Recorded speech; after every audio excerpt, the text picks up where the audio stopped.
All right, so what we're going to go through today is a 5-minute daily drill that you can do to increase the range of motion, the mobility, the flexibility of your hips. Your hips are the main point of focus for rotation in your golf swing. Our bodies are designed in alternating patterns of stable joints and mobile joints. So if I'm looking at this area directly, our low back or our lumbar spine is meant to be stable and our hips are meant to be mobile.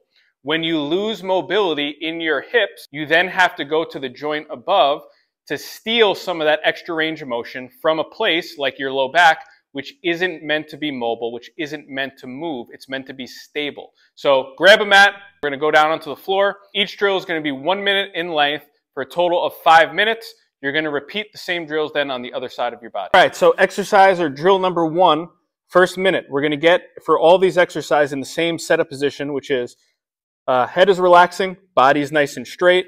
If I have the stick here, I want to draw a line from my head to my feet, right? Straight line. So for each drill, we're going to be working the top leg, which is my right leg in this example, right? So minute 1, here we go. So all we're going to do is create some tension in our core. So we're going to tighten up that stable lumbar spine, that stable midsection that we talked about in the intro, create some tension. We're going to lift our leg. And all we want to think about is we want to create as much movement out of this isolated hip joint as possible. So think of a light bulb. So we're going to screw the light bulb into the socket. So the hip or the pelvis is the socket. The femur or that top bone of your hip is going to be the light bulb. So what I want you to think about is rotate out, rotate in, right? So we're trying to get as much range of motion as possible in and out, in and out. We really want to focus all the range of motion from deep in this hip joint and not moving our knee and our foot around. So we want to rotate in as far as we can, rotate back out. The key is we don't want any movement from our low back as we go through. So we want to isolate everything only out of that hip joint as we move back and forth. Right? So that's drill number 1. For drill number 2, we're going to bring this knee forward, body still straight, drive that knee down flat, right, 90-degree angle. We're going to drive that foot up and back down. Drive that foot up and back down. Again, same idea. We want to create the movement from deep in this hip joint and not just kicking the foot up. So what you want to think about is, think of a dead leg from your knee down. We're internally rotating, dropping back down. Right? Initiate and create the movement from right here in your hip.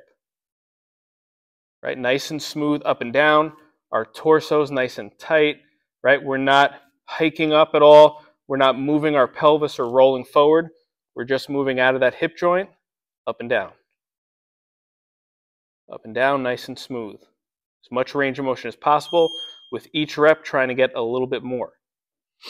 Right? So for exercise number 3, we're in the same position. So now we're going to work on opening this hip up.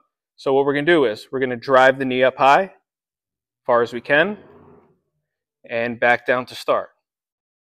Drive the knee up high, back down to start.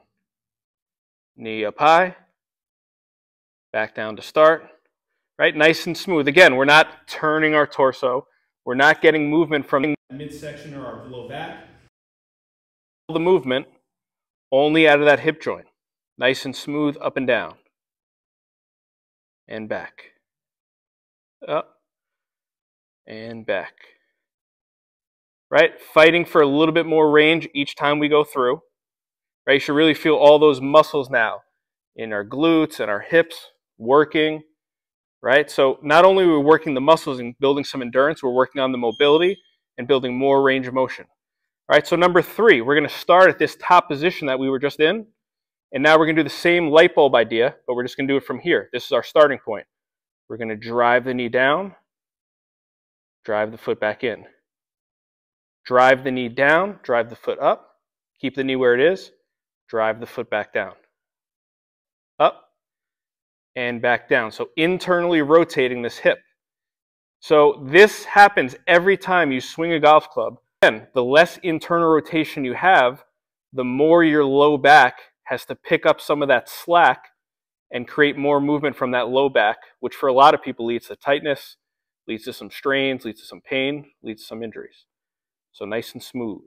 right? You should really feel some burning going on now, and relax down. For our last one, number 5, what we're going to do is work the hip circles, but we're going to start with the extension or pushing our leg back. So we're locked in, same position. We're going to push our foot straight back. So we're going to clear the midline, so our knee is behind the midline of my body. And then I'm going to drive my knee up toward my armpit, as far as I can.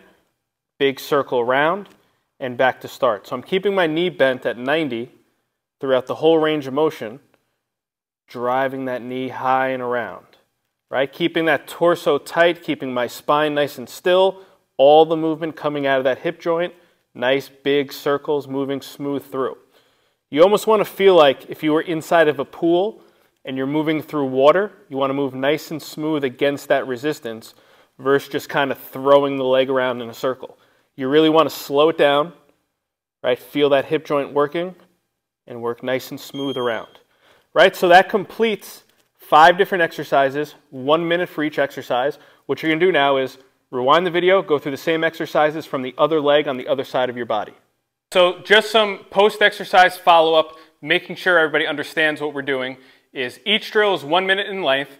Everything we do on one leg, you're then going to repeat it on the other leg. The 1 minute mark isn't something that's set in stone. Just be smart about exactly what you're doing. Some of these drills are going to be very hard for some people. Some of them might be very easy, depending on your current level of flexibility, mobility, strength, endurance, other factors. So go at your own pace, whether it's 30 seconds, whether it's 60 seconds, whether it's 2 minutes for each drill. The thing that's really going to make the difference is consistently putting some time into doing these drills so that we create more hip function, more range of motion out of your hip, and ultimately more hip mobility.